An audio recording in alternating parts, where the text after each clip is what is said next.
watasaw bil haq, dan saling beringat-ingat dan saling bernasihatlah tentang kebenaran. Saling bernasihat itu sudah menunjukkan bahwa itu untuk perintahnya adalah untuk kepada masyarakat. Saling menasihati.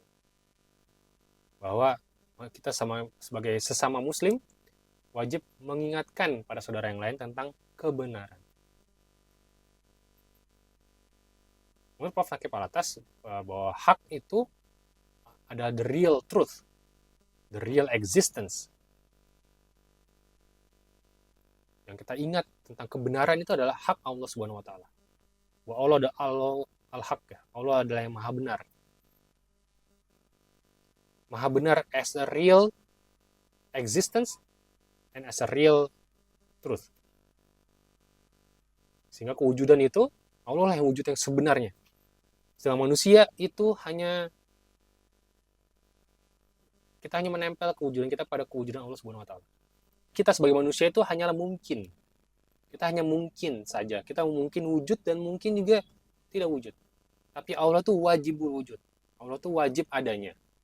Nah, sehingga kewujudan kita itu atas landasan kewujudan Allah Subhanahu wa taala.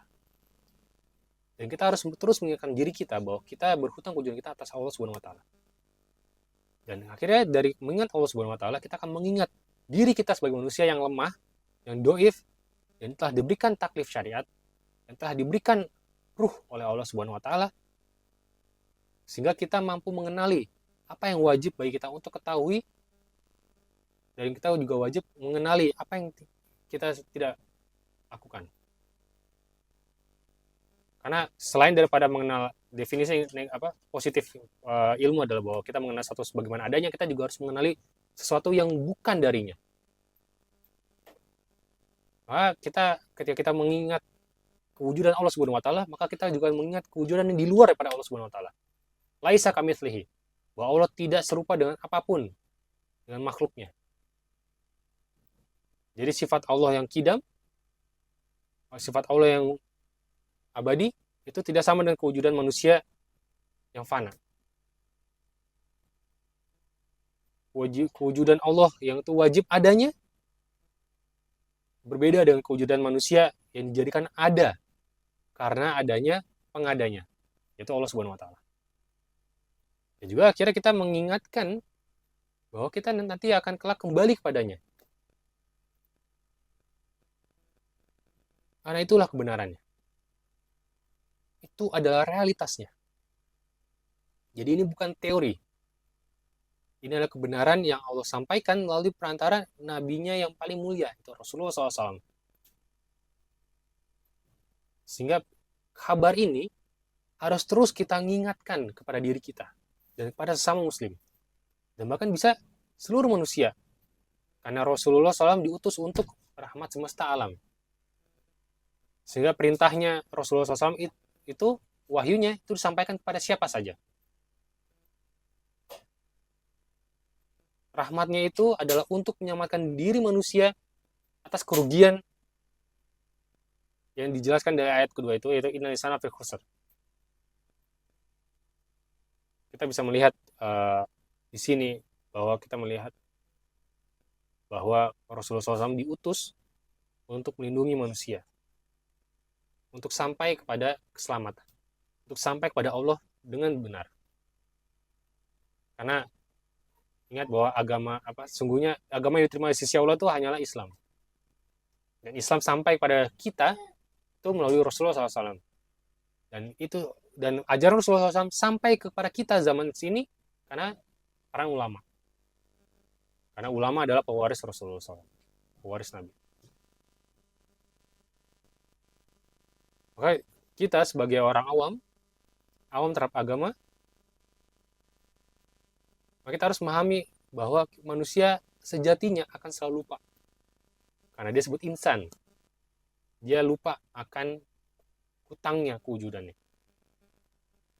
Oleh sebab itu, maka menjadi manusiawi bagi kita untuk lupa untuk mengerjakan apa yang menjadi hak bagi Allah. Kita lupa mungkin sholat tepat waktu.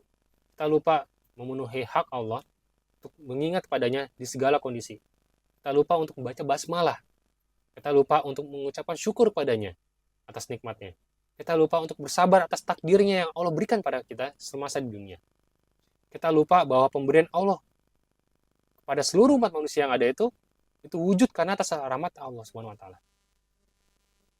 Kebenaran itulah yang kita sering lupa. Oleh sebab itu kita diperintahkan oleh Allah Subhanahu wa taala untuk saling menasihati atas kebenaran ini, sehingga manusia itu bisa menjadi manusia atas dasar ketakwaan ini. Jadi kemanusiawian manusia itu bukan cuma sekedar manusia itu lupa gitu. Oh, manusia itu tempatnya salah. Tapi manusia itu juga berilmu. Manusia itu mampu mengetahui kebenaran dan mampu menjalankan kebenaran.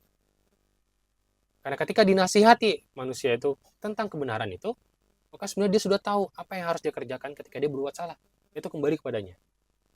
Dan itu orang bertakwa itu tidak dikatakan dia bersih dari dosa.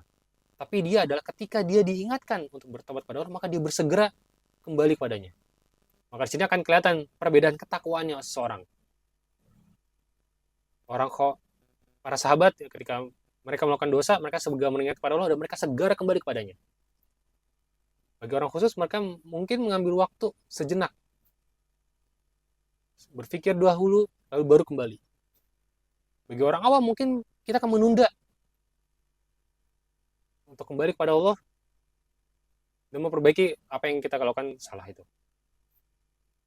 Maka itu, tapi walaupun dikatakan kita menunda, tetap saja insya Allah kita akan masih memiliki takwa. Walaupun itu dalam keadaan kecil. Ya. Karena kita bukan termasuk orang yang lalai. Orang lalai itu diingatkan tentang kebenaran, ya bodoh amat. Gitu. Maka itu Al-Quran adalah hudalil mutakin. Adalah petunjuk bagi orang-orang yang bertakwa. Ya makanya bagi para orientalis, ketika melihat Al-Quran, bagi mereka tidak tergerak hatinya untuk melakukan apa yang diperintahkan. Bagi mereka itu hanyalah konsep. Bagi mereka itu hanyalah teori. Bagi mereka ini adalah ajaran yang menjadi keyakinan orang beragama. Orang beragama yang sedang dipelajarinya yaitu Islam. Maka kebenaran itu tidak sampai pada dirinya. Ya itulah hidayah gitu. Kita akan mensimplifikasinya ya, berarti mereka belum dapat hidayah gitu. Karena hidayah itu datang dari Allah. Allah memberi petunjuk pada siapa yang dikehendaki dan Allah menyesatkan kepada siapa yang dikehendaki. Apa yang dikehendakinya seperti sebagaimana syaratannya itu kehendak Allah. Kita nggak tahu bagaimana Allah menghendaki itu. Karena itu haknya Allah. Dan kita tidak ada cara untuk mengetahui hal itu. Tapi kita bisa berprasangka baik pada Allah dengan cara berusaha untuk kita bisa berprasangka baik pada Allah dengan kita menjemput hidayah itu. Kita bisa berusaha. Kita belajar yang Islam. Kita belajar untuk mengenal kebenaran. Kita belajar pada para ulama. Kita belajar pada para dai. Kita belajar pada para ustaz. Sehingga kita bisa sampai pada kebenaran itu. Dan kita bisa menjalankan apa yang dituntut oleh kebenaran itu. Nah, sebab itu manusia hidup secara sosial itu ada sebuah keniscayaan karena kita merugi ketika kita hidup sendiri gitu. Tidak ada pengecekan realitas. Tidak ada yang mengingatkan ketika kita berbuat salah. Tidak ada orang yang menjadi cerminan apa yang kita kerjakan itu baik atau buruk. Kita bisa katakan bahwa ketika saya menyampaikan pemahaman saya seperti ini sendiri saja, maka saya akan katakan saya benar. Tapi ketika saya bertemu dengan kawan saya yang lain, ketika saya bertemu dengan orang-orang soleh, maka mereka akan bisa memberitahukan ada yang keliru atau ada yang benar. Sehingga kita tidak sampai jatuh pada delusi bahwa kita adalah yang benar sendiri. Dan itu kita diwajibkan untuk saling menasihati. Ketawaduan kita sebagai manusia itu bisa muncul karena atas dasar kekurangan manusia untuk mengetahui segala sesuatunya. Karena ilmu itu sangat luas. Ilmu itu luas. Tapi kita sebagai manusia tidak mampu untuk mengikuti semuanya, tidak mampu untuk menguasai semuanya. Maka itu kata Imam Syafi'i, karena ilmu itu luas, maka ambillah yang terbaik darinya. Ambillah yang hak. Spesifik lagi, ambillah yang fardu ain bagi diri kita. Jika fardu ain sudah terpenuhi, maka barulah kita ke fardu kifayah. Kita bisa melihat prioritas kita. untuk mengingatkan pada sama muslim kita apa yang menjadi hak bagi dia, apa yang menjadi wajib bagi dia untuk tahu. Bagi anak-anak yang belum mewajib, anak-anak yang baru tamyiz, maka dia wajib belajar ilmu sholat. Karena itu satu hal diwajibkan olehnya. Tapi ketika dia sudah terbiasa sholat, maka naik lagi pemahamannya bahwa dia harus diingatkan tentang keikhlasan. Ketika dia sudah belajar keikhlasan, maka dia harus kenali tentang penyakit hati, sehingga dia bisa menjaga keikhlasan itu. Dan akan naik lagi. Jadi jangan berprasangka bahwa ilmu yang disebut fardu ain itu ilmu tetap, dan kalau kita udah tahu sholat, selesai. Apa yang kita pelajari agama di sekolah, hanya mata pelajaran ini, itu hanya batasan, itu hanya sebuah, itu masih dalam tataran fardu ain yang awalan. Tapi kita harus terus meningkatkan diri kita, karena kemampuan kita, kapasitas kita sebagai manusia itu terus berkembang. Manusia terus menyempurnakan dirinya menjadi manusia yang soleh dan soleh.